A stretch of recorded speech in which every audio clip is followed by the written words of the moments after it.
Hay una frase que define a nuestra generación. La escuchan en las películas, la leen en Instagram, la oyen en las canciones. Y es la siguiente frase: sigue tu corazón. Y suena auténtico, suena liberador. Haz lo que sientas, tu verdad es válida. Si se siente bien, hazlo. Y me parece súper interesante que hace unas décadas atrás la filosofía prevalente en nuestra cultura era: pienso, por lo tanto existo. Una visión que hacía prioridad del intelecto por encima de cualquier otra cosa.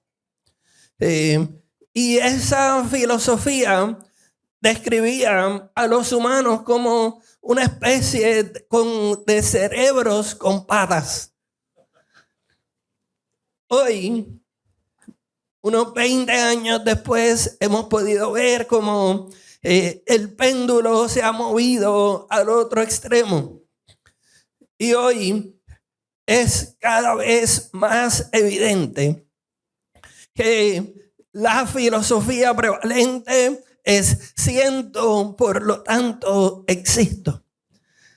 Ya no es lo que piensas lo que te define, es lo que sientes o lo que no sientes. Y las emociones, y es mucho más evidente desde que empezó enero del 2026, alrededor del mundo, las emociones se han convertido en la máxima autoridad. Esa filosofía ha dejado de proyectar a los humanos como cerebros con patas y ahora somos marionetas de nuestras emociones. Y esto no es cierto solamente de la cultura del mundo. También esta mentalidad se ha infiltrado en la iglesia y se viste un lenguaje espiritual. Dice: siento paz con esta decisión, así que debe ser de Dios. Y si siento una ira, es una ira santa. Dios quiere la misma justicia que yo quiero. Otras veces piensa: yo no siento que esto está mal, así que esto no puede ser pecado. O Dios me dijo, basado única y exclusivamente en un sentimiento. Pero aquí está el problema. ¿Qué pasa cuando lo que sentimos nos miente? ¿Qué pasa cuando nuestros corazones nos llevan exactamente al lugar donde no debíamos haber ido, donde nunca planificamos estar? ¿Qué pasa cuando la paz que simplemente sientes se convierte en que dejaste de luchar con lo que siempre has querido hacer? Hoy, como bien dijo Nicole, hoy comenzamos la serie Desenmascarando los falsos evangelios. Y durante 4 semanas vamos a examinar evangelios que suenan bien, hacen sentido, pero y a veces hasta se sienten espirituales, pero no nos sostienen cuando viene la tormenta. Acabamos de cantar Cristo es mi roca firme,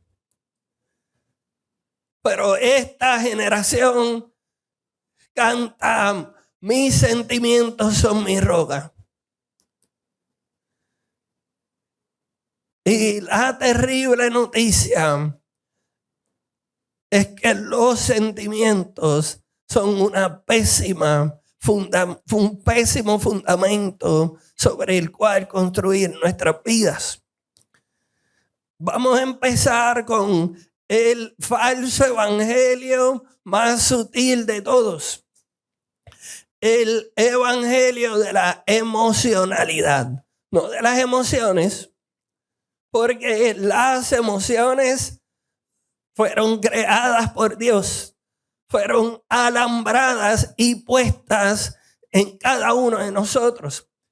Ser humano es sentir miedo, ansiedad, coraje, ira, frustración, hambre, hungry, como algunos se ponen por ahí. Eso es ser humano. Pero esa versión del evangelio que dice, yo siento, por lo tanto, debe ser verdad. De un lado. Y del otro lado dice, como no lo siento, entonces no puede ser verdad. Y para desenmascarar ese falso evangelio, nos vamos a ubicar en una barca en medio de un lago registrado en Marcos capítulo 4. Y quiero que nos pongamos de pie para leer la porción bíblica de hoy. Marcos capítulo 4 en la Nueva Traducción Viviente.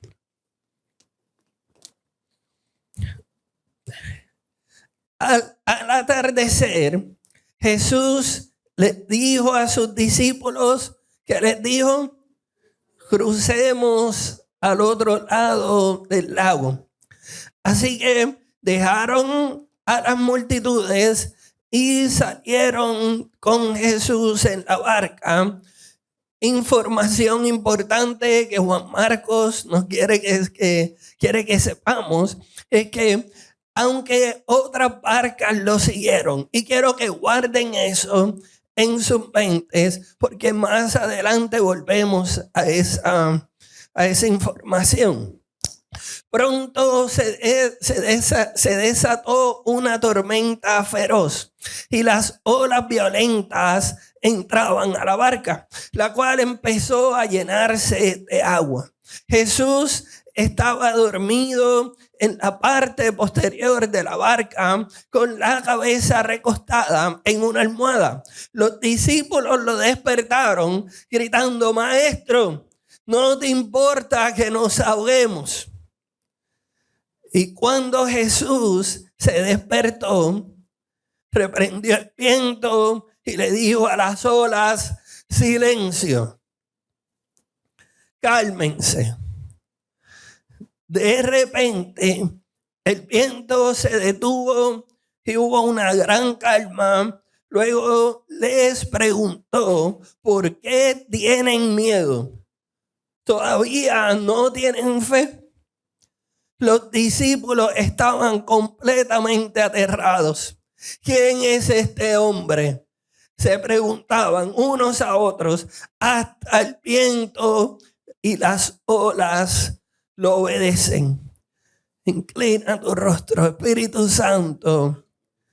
Hoy hemos llegado con diferentes tormentas, algunas internas, algunas que llevan con nosotros desde muy pequeños, muy pequeñas.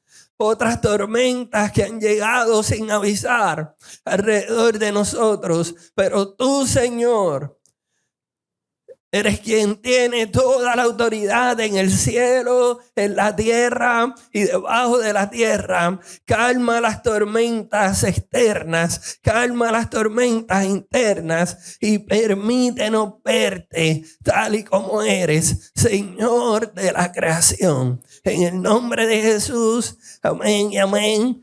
Pueden tomar asiento. Para darles un poco de contexto, Jesús ha pasado todo el día enseñando. La multitud es enorme y cuando cae la tarde dice algo simple. Dice, crucemos al otro lado. Quiero que noten algo. Jesús no dijo, intentemos cruzar al otro lado. Tampoco dijo, pues vamos a ver si llegamos. Él dijo, crucemos al otro lado. Y mis hermanos, si hay algo que he aprendido a lo largo de mi vida, es que cuando Jesús dice, crucemos al otro lado, Jesús dice, crucemos, así que el destino está garantizado. No es una posibilidad, es una certeza. Porque el que da la orden es el mismo que sostiene todas las cosas con el poder de su palabra. Y en el versículo 36 dice que dejaron a las multitudes y salieron con Jesús todos los discípulos en la barca. Imagínense la escena, una escena de película. El sol bajando, el agua tranquila, los discípulos, varios de ellos, pescadores experimentados, que conocen ese lago, han navegado esa agua cientos de veces y Jesús está con ellos. Todo parece estar en orden, pero aquí está lo que la vida y el verdadero evangelio nos enseña, es que entre la promesa y el cumplimiento vienen tormentas. Jesús dijo, crucemos al otro lado. No dijo, va a ser un viaje placentero. Y muchos de nosotros, o muchas personas, han creído un evangelio que promete navegación con ausencia de tormentas. Que si seguimos a Jesús, el lago siempre estará en calma. Y no nos toma mucho tiempo darnos cuenta de que ese no es el evangelio que predicaba Jesús. Ese es el evangelio de la comodidad, y en unos domingos estaremos hablando más acerca de él. Por ahora, lo que necesitas saber es esto: las tormentas, tanto interna como externa, no significa que Jesús se equivocó en su orden de cruzar al otro lado. A veces, mis hermanos, esas tormentas externas e internas nos dejan saber que estamos en el camino exacto en el cual Jesús ya trazó para nosotros. Nos sirven de indicador de que estamos obedeciendo. Si vamos al verso 37, leemos que pronto se desató una tormenta feroz y olas violentas entraban a la barca, la cual empezó a llenarse de agua. Y Marcos no es un exagerado. Nicole siempre está ayudándome a bajarle un poquito, porque yo sí soy un exagerado.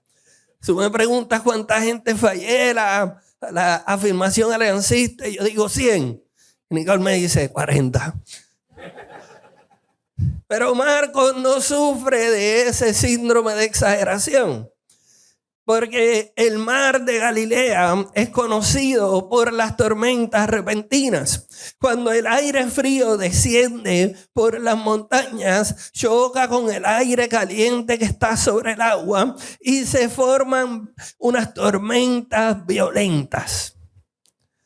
Pero esta no era una tormenta cualquiera. De hecho, la palabra griega que usa Marcos para describir esta tormenta es lailaps, un torbellino, un tornado, una tormenta de proporciones catastróficas.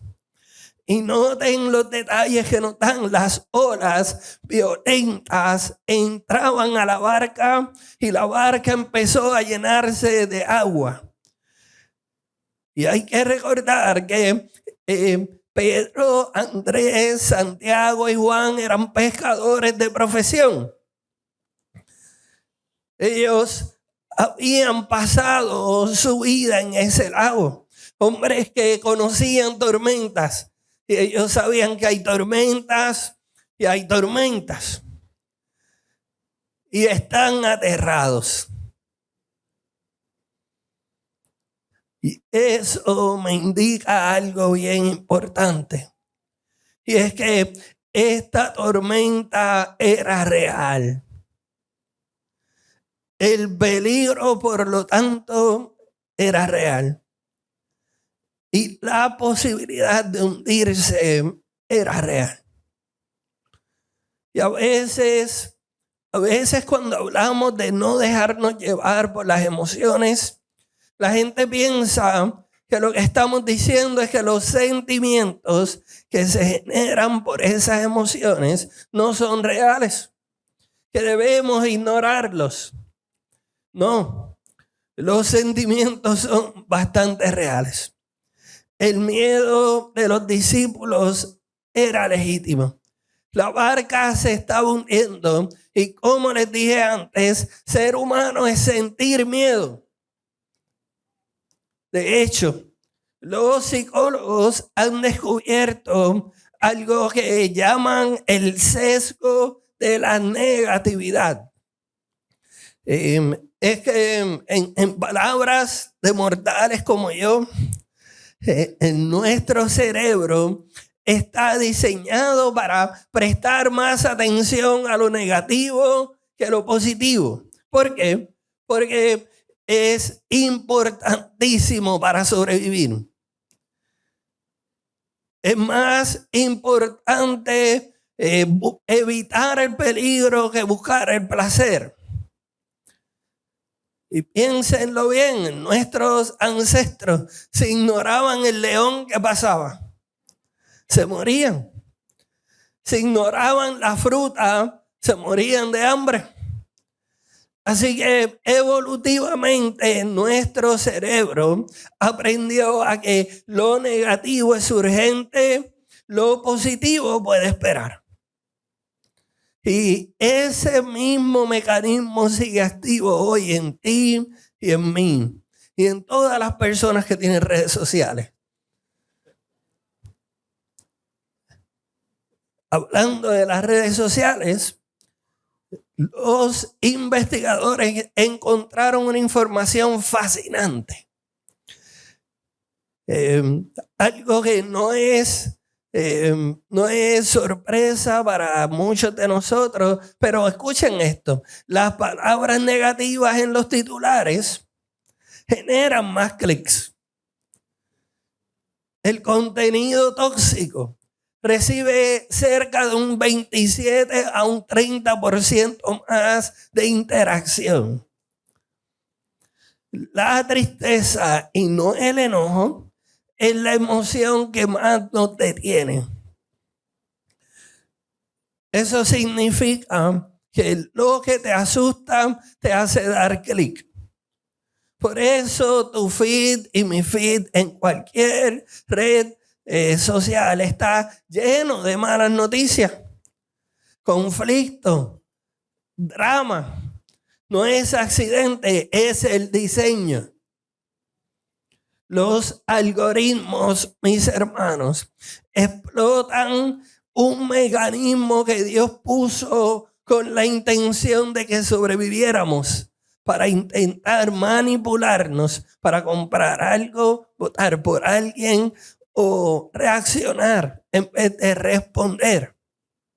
Y aquí está ese problema, que ese mismo mecanismo que te ayudaría a sobrevivir físicamente puede destruirte espiritualmente. Y escúchame bien, porque esto es crucial. El miedo no solamente te hace huir de leones, el miedo te hace creer mentiras sobre Dios. Fíjense que el problema no es que los discípulos tuvieron miedo o sintieron miedo. El problema es lo que el miedo les hizo creer. Miren el verso 38, la primera parte. Jesús estaba dormido en la parte posterior de la barca con la cabeza recostada en una almohada. Jesús, dormido, en medio del caos, mientras ellos luchaban con los remos, mientras sacan agua desesperadamente, mientras el viento ruge, las olas golpean, mientras todo indica que se van a morir, Jesús está durmiendo en una almohada. Pueden imaginarse esa escena. Y aquí es donde los sentimientos pasan de ser informantes en la vida de los discípulos, los sacan de quien está manejando y dicen, ahora manejo yo. La segunda parte del verso. Los discípulos se despertaron y gritaron, Maestro, no te importa que nos ahoguemos. No te importa. Esa es la mentira. Esa es la conclusión a la que el miedo los lleva. No dijeron, Maestro, ayúdanos. No dijeron, Señor, haz algo. Dijeron, Jesús, despierta. No dijeron, Jesús, despierta, hay una tormenta. Que dicen, no te importa. Es una acusación. Es un veredicto. Es una conclusión teológica basada completamente en lo que están sintiendo. Y nosotros no somos tan diferentes. Fíjense que la lógica parece perfecta. Hay una tormenta, eso es un hecho.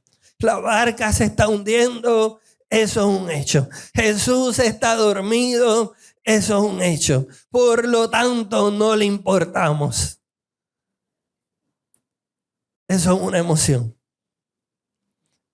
Es una mentira. Y ven cómo funciona el corazón, las emociones. Toman datos reales y llegan a una conclusión falsa. Los números sí mienten. Y eso es exactamente lo que Jeremías advierte. Los números te van a mentir dependiendo de cuál es el corazón que los esté interpretando. Mira lo que dice Jeremías 17. El corazón humano es lo más engañoso que hay y extremadamente perverso. ¿Quién realmente sabe qué tan malo es? Uy, no dice el corazón es uno de los engañadores más hábiles. No, dice, es el más engañoso que existe. Más que cualquier persona que te haya mentido, más que cualquier político en una campaña, más que cualquier vendedor de perfumes. Y no por este vendedor, sino por los que te encuentras en los pasillos del mall. Quiero hacer eso claro. Más que cualquier persona, nosotros somos la persona que más nos puede mentir. Somos la persona que más nos engaña. Y es nuestro corazón, tu propio corazón. Y lo más peligroso del engaño es que el engaño no se anuncia. El engaño funciona precisamente porque no sabes qué está ocurriendo. Y los discípulos no pensaron, vamos a sacar una conclusión apresurada. No, ellos sintieron que Jesús no les importaba. Y lo que sentían parecía absolutamente verdadero. La tormenta era la evidencia. Jesús dormido era la evidencia. Todo apuntaba a la misma conclusión. A Jesús no le importa. El miedo, mis hermanos, los lleva a creer una mentira sobre el carácter de Dios.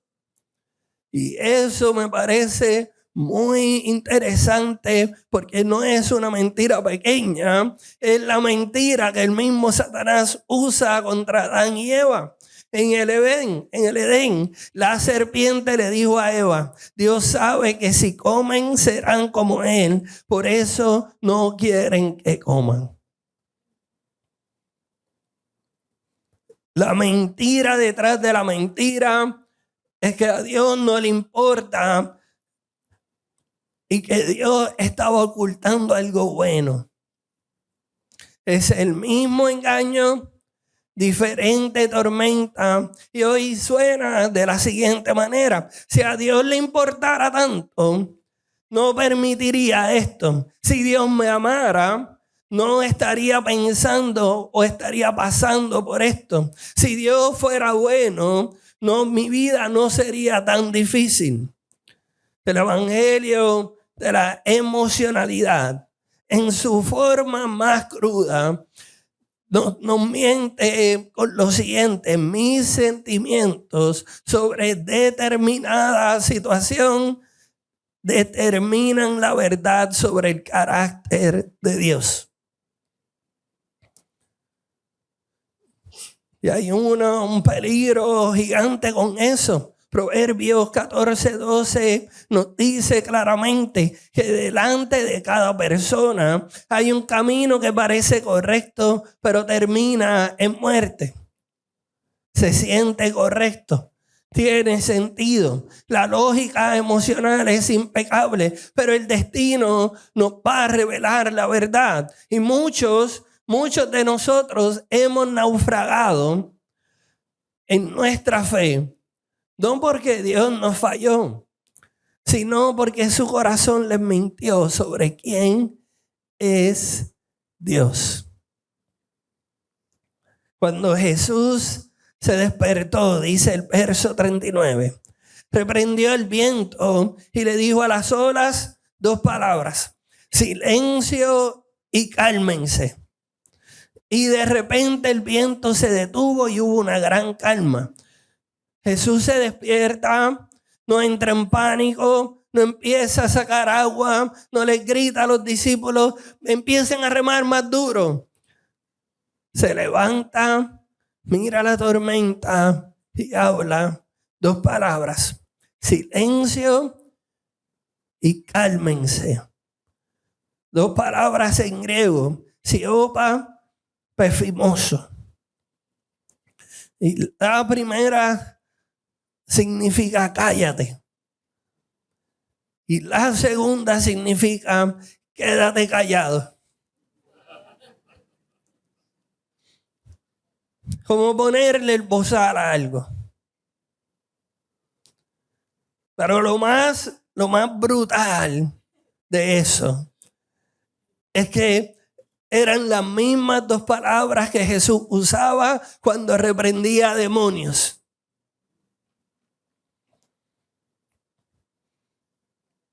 Y la tormenta obedece inmediatamente, completamente.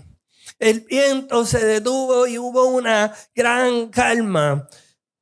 Y en el mar de Galilea, después de una tormenta, y en cualquier otro mar, normalmente el agua sigue agitada por un buen rato, pero las olas no se pueden calmar instantáneamente.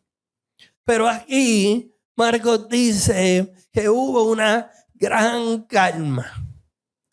No solo se detuvo el viento, el agua quedó como un espejo, porque cuando Jesús habla, la creación escucha. Y esto no debería sorprendernos. Voy a leer el Salmo 104. Y algunos de nosotros, como dije al principio, hemos llegado hasta aquí con tormentas externas y tormentas internas. Y algunos de nosotros estamos luchando con la realidad de que Jesús quizás no ha actuado según nuestras expectativas, según nuestras peticiones. Y los discípulos en ese momento vieron a Jesús como Dios. Ellos conocían este salmo. Y miren cómo este salmo describe a Dios. Coloca las vigas de tu hogar en las nubes de lluvia. Haces de las nubes tu carro de guerra. Cabalga sobre las alas del viento. Los vientos son tus mensajeros, las llamas de fuego tus sirvientes. Colocaste el mundo sobre sus cimientos, así jamás se removerá. Vestiste a la tierra con torrentes de agua, agua que cubrió aún las montañas. A tu orden el agua huyó. Al sonido de tu trueno salió corriendo. Las montañas se elevaron y los valles se hundieron hasta el nivel que tú decretaste. Ustedes escucharon eso. Los vientos son sus mensajeros. El agua huye a su orden. El trueno responde a su voz. Y ese Dios, el que cabalga sobre las alas del viento, el que hace que el agua huya con una sola palabra, ese Dios estaba dormido en la barca encima de una almohada. Dormía porque sabía exactamente quién él era, no porque no le importaba. El viento que aterraba a los discípulos era su mensajero. Las olas que amenazaban con hundirlos y ahogarlos huirían a su orden. La tormenta que ellos no podrían controlar, la tormenta que tú y yo no podemos controlar, le obedecían a él. Y quiero que grabe este pensamiento. La próxima vez que el miedo, la ansiedad, las preocupaciones lleguen a tu vida, recuerda esto. Jesús no dormía a pesar de la tormenta, dormía porque la tormenta no era rival para él. Tu crisis matrimonial no es rival para él. Tu crisis de salud no es rival para él. Tu crisis financiera, la crisis política del mundo, ninguna tormenta es rival para él. Y lo mismo es cierto para la tormenta que has estado pasando. Ahora bien, existen tormentas que llegan por consecuencia de nuestra desobediencia, como Jonás, que termina en el mar porque huía de Dios. Pero hay otras tormentas que son el resultado de nuestra pobre inteligencia emocional, por decisiones impulsivas, por relaciones tóxicas que alimentamos, patrones que repetimos, y también existen las tormentas sin explicación. Tú dices, pero ¿cómo es posible que esto esté pasando? Al igual que los discípulos en la barca, es posible que algunos de nosotros nos encontremos enfrentando una tormenta que parece haber llegado de la nada. Hemos sido obedientes, hemos tomado pasos de fe, hemos creído en la promesa de que llegaremos al otro lado y de repente la tormenta. Y no solo tormentas internas. Desde que comenzó este año, vemos tormentas alrededor del mundo. Países en guerra, otros con rumores de guerra cada vez más fuertes, masacres y genocidios que ya no son noticias de países lejanos, están ocurriendo en nuestros patios. Ideologías cada vez levantándose más abiertamente en contra de nuestra niñez y juventud, persecuciones, asesinatos a sangre fría, protestas, desesperación por todos lados. Y en medio de toda esa tormenta, puede parecer que Jesús está dormido. Puede parecer que no le importa, pero el Dios que cabalga sobre las olas del viento y sobre las alas del viento y sobre las olas no ha perdido el control. El que hace que el agua y toda tormenta huya a la orden de su voz. El que sostuvo a los discípulos en aquella barca es el mismo que te sostiene hoy. Recuerdan que les dije que habían otras barcas que seguían a Jesús. Pues la paz después de la tormenta no solamente fue experimentada por la barca donde estaban los discípulos y Jesús, sino que las otras barcas vieron eso. Ahora, solo para pensar, ¿tú te imaginas el terror de aquellas personas en medio de una tormenta catastrófica, sin Jesús en su barca capitaneando? Solo para pensar. Porque la pregunta no es si Jesús tiene poder sobre la tormenta. La pregunta es, ¿le creerás a Él o a tu miedo? Porque mira el detalle importante que Jesús hace, una pregunta muy importante, dos específicamente. En el verso 40 les pregunta, ¿por qué tienen miedo y todavía no tienen fe? ¿Por qué tienen miedo? ¿Por qué tienen miedo? Pero no es obvio por qué tienen miedo. Había una tormenta, Jesús. La barca se hundía y tú estabas dormido como si nada. No es natural tener miedo. Pero Jesús no les pregunta por qué sintieron miedo. Él les pregunta por qué tienen miedo. Tiempo presente. Miren el contexto. La tormenta ya pasó. El viento se detuvo. Las olas están quietas y Jesús le pregunta, ¿por qué tienen miedo? Porque el miedo que sentían había pasado de la tormenta y ahora era un miedo más profundo. Un miedo sobre si Jesús realmente estaba en control. Un miedo sobre si realmente le importaba. Un miedo de si habían puesto su confianza en la persona correcta. Y luego le pregunta, ¿todavía no tienen fe? Noten que Jesús no dice por qué sintieron miedo, sino pregunta por qué no tienen fe. De modo que Jesús no condena los sentimientos, pero confronta la falta de fe que permitió que los sentimientos gobernaran. Y aquí está la distinción crucial, porque siempre vamos a sentir sentimientos, vamos a tener sentimientos, vamos a tener emociones.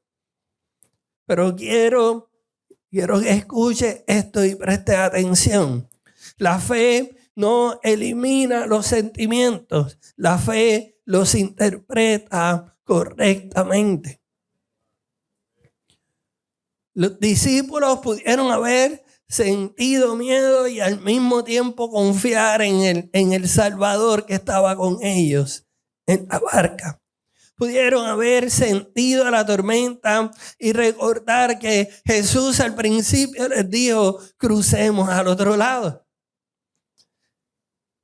Pero dejaron que el miedo hiciera el trabajo de la fe. Dejaron que sus emociones interpretaran su realidad.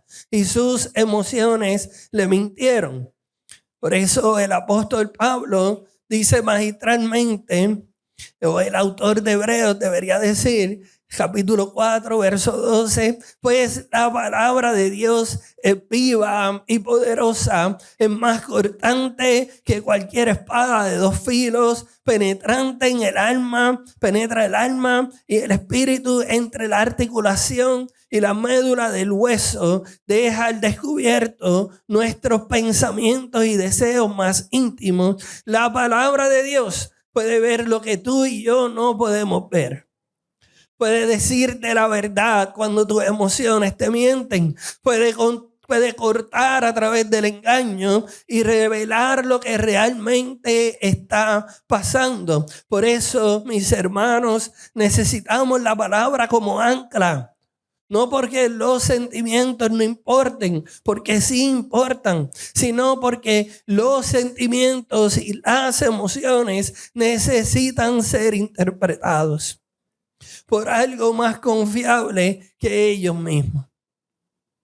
Cualquier sentimiento o emoción es real, pero no nos dice la realidad.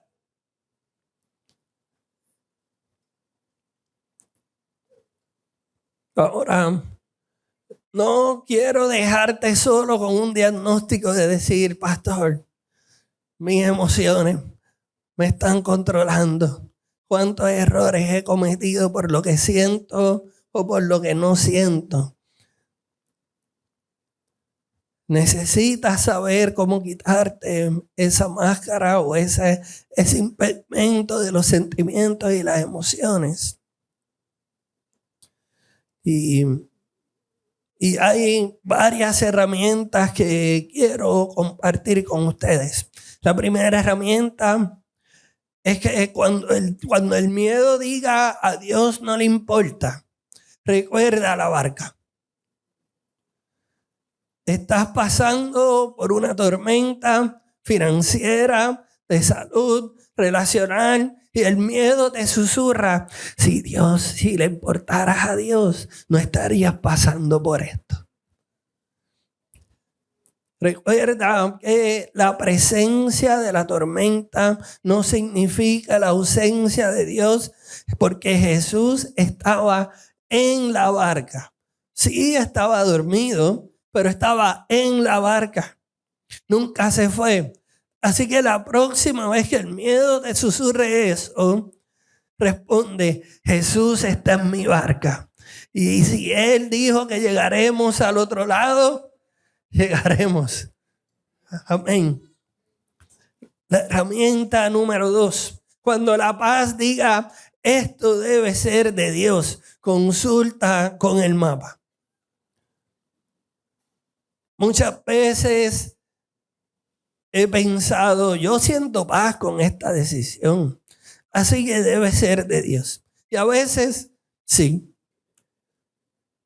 Pero a veces, la paz que sentía era simplemente que había dejado de luchar. Y esa rendición se siente como paz. Jonás probablemente sintió paz cuando encontró un barco que iba a Tarsis, la dirección completamente al otro lado de donde Dios lo estaba llamando. Todo cayendo en su lugar. Era como si los planetas se hubiesen alineado. Las puertas se abrieron. Debe ser de Dios. Excepto que iba en la dirección opuesta a donde Dios lo envió. Así que antes de confiar con tu paz, consulta con el mapa. ¿Y cuál es el mapa? La palabra de Dios. Pregúntate, ¿esta situación me acerca a Nínive o me aleja?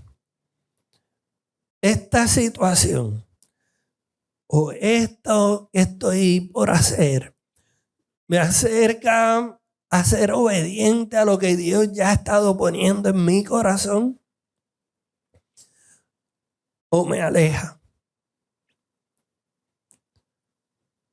La herramienta número 3. Cuando la ausencia de culpa diga, no debe estar mal, examina el callo Y les prometo que esto va a hacer sentido cuando se lo explique.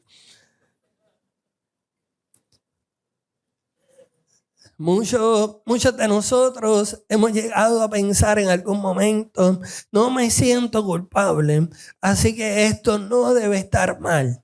Pero primera de Timoteo 4:2 habla de las personas con la conciencia cauterizada. ¿Y saben qué pasa cuando te quemas repetidamente en el mismo lugar? Se forma un callo. Pierde sensibilidad. Y lo mismo pasa con la conciencia. La ausencia de culpa, por lo tanto, no es lo mismo que la aprobación de Dios. Ahora, como David en el Salmo 139, examíname, oh Dios, y conoce mi corazón y muéstrame lo que no te agrada.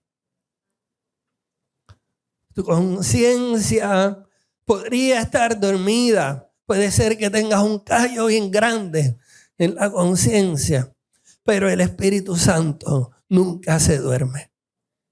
Si tú le pides al Espíritu Santo que te examine y te muestre, Él lo va a hacer.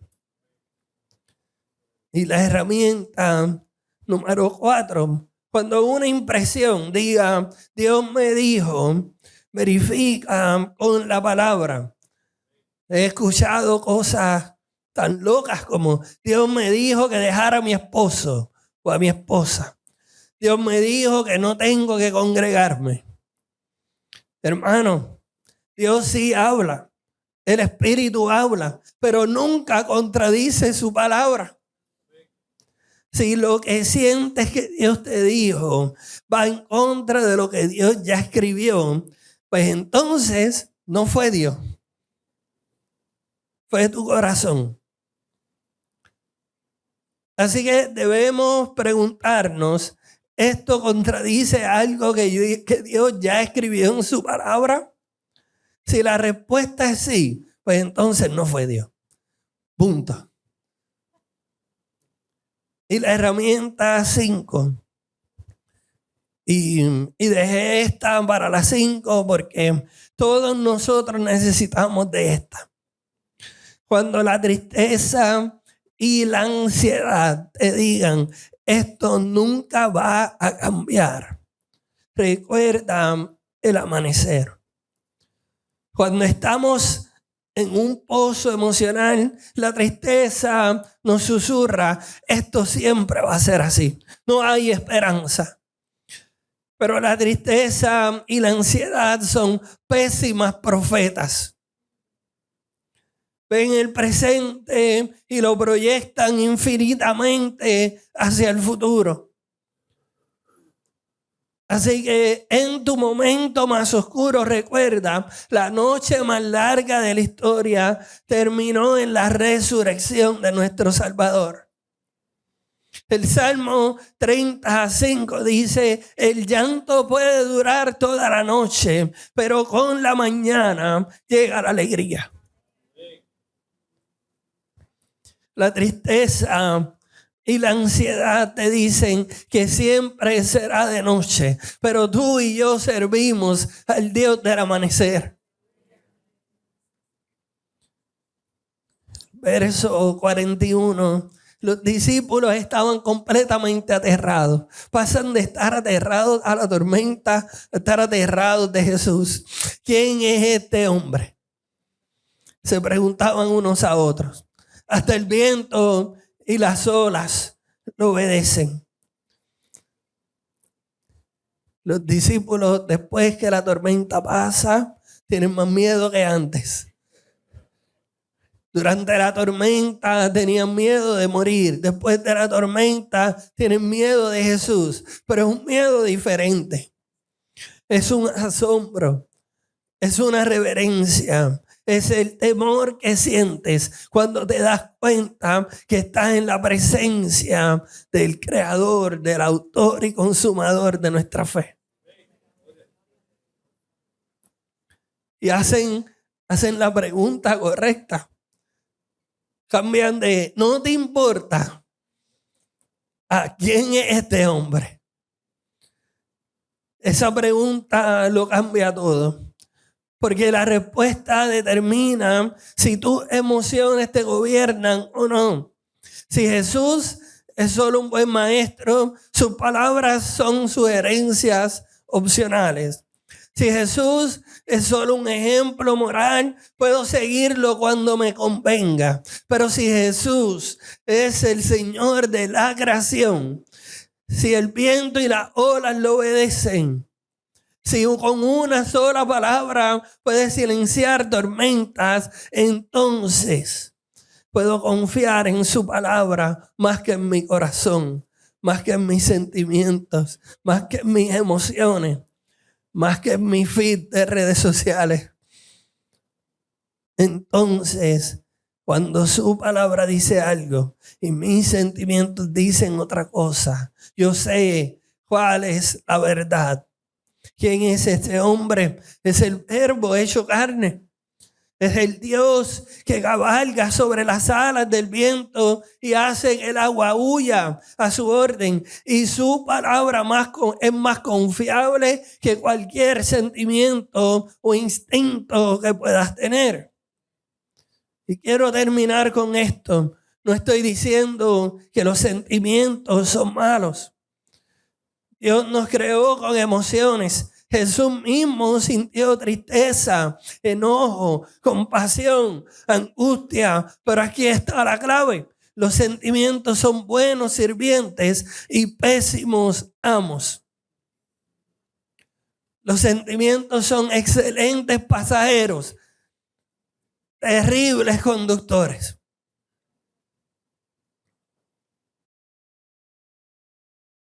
El Evangelio de la emocionalidad dice: yo siento, por lo tanto es verdad. Y como no siento, entonces debe ser mentira. El verdadero evangelio dice: la palabra es verdad. Y sin importar lo que sienta en este momento. Esta mañana hemos visto 5 herramientas. Y cada vez que pensemos que a Dios no le importa, recordemos la barca. Cuando la paz nos lleve al lugar difícil, al lugar que está en contra de la obediencia de Dios, a Tarsis, consulta con el mapa. Cuando no sientas culpa, examina el callo. Ahora sí le hace sentido. Cuando una impresión contradiga la escritura, verifica con la palabra. Y cuando la tristeza y la ansiedad nos diga: esto nunca va a cambiar, recuerda que sirves al Dios del amanecer. Pero si se fijan bien, cada una de esas herramientas depende de algo bien importante. Y es conocer la palabra. Porque no podemos consultar un mapa que nunca abrimos. Por eso te invito a este mes a comprometerte a conocer la palabra. No solo a escucharla, leer la historia, estudiarla, memorizarla, discutirla. Porque cuando llegue la tormenta, necesitas algo más sólido que tus emociones y sentimientos. Y para ayudarte a procesar, te voy a dar 3 preguntas. Contéstalas, pídele al Espíritu Santo que te dé discernimiento. Y si vienes el martes al encuentro de oración, puedes discutirla con tus hermanos y pedir que oren por ti en cualquiera de ellas. ¿Qué emoción ha estado gobernando mis decisiones? Esa es la primera. ¿Qué mentira sobre Dios me ha hecho creer esa emoción? Esa es la segunda. ¿Y qué dice la palabra de Dios sobre esa mentira? Es la tercera. ¿Cuál es la mentira? Identifícala. ¿Cuál es la emoción? Identifícala. ¿Qué dice la palabra? Reemplaza la mentira con la verdad. Y el mismo Jesús que le dijo, cállate al viento y quédate callado, tiene algo que decirle a tu emoción que ha estado intentando gobernarte. Y lo que Él dice es más verdadero que lo que tú sientes. Y lo sientes, quizás sea cierto. ¿Es verdad? No. Porque quiero cerrar con la cita central. Escucha esto. Y haz esto tuyo. El evangelio de la emocionalidad dice, mis sentimientos son la verdad. El verdadero evangelio dice, la palabra es una persona, la verdad es una persona, Cristo. Y creo en lo que Él me ha prometido. Quiero repetirlo nuevamente para que se te quede grabado. El evangelio de la emocionalidad dice, mis sentimientos son la verdad. Pero el evangelio verdadero dice, la verdad es una persona. Su nombre es Cristo. Y yo creo en lo que Él me ha prometido. Al principio les mencioné que regresaríamos a las barcas porque Marcos nos dice que habían otras personas que estaban en sus barcas y en las barcas de los discípulos estaba Jesús. Y escúchenme bien, las tormentas van a venir. No es cuestión de si es que vienen, es cuestión de cuando vengan. Y quiero dejarte con la siguiente pregunta mientras el equipo de worship sube para volver a cantar nuestra canción de respuesta.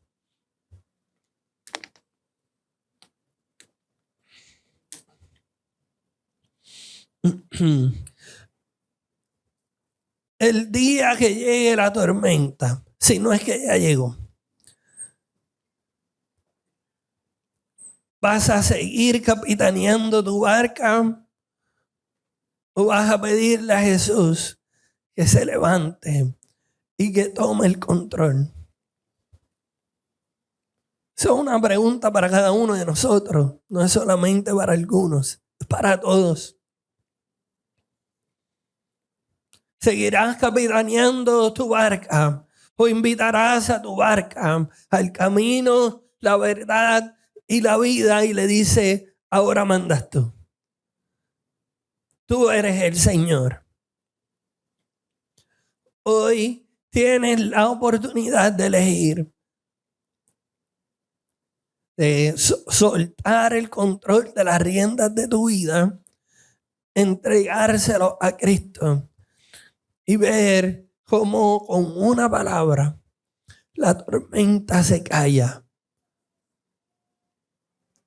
Mi oración es que en este tiempo de respuesta el Espíritu Santo ponga el querer como el hacer y te haga responder, ya sea arrodillándote, postrándote en donde te encuentras, viniendo al altar, cantando con tus manos levantadas, con tus manos abajo, como sea, pero que creas que no hay tormenta más difícil que la muerte y nuestro Salvador ya la venció.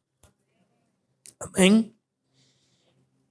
Oramos y respondemos con esta canción.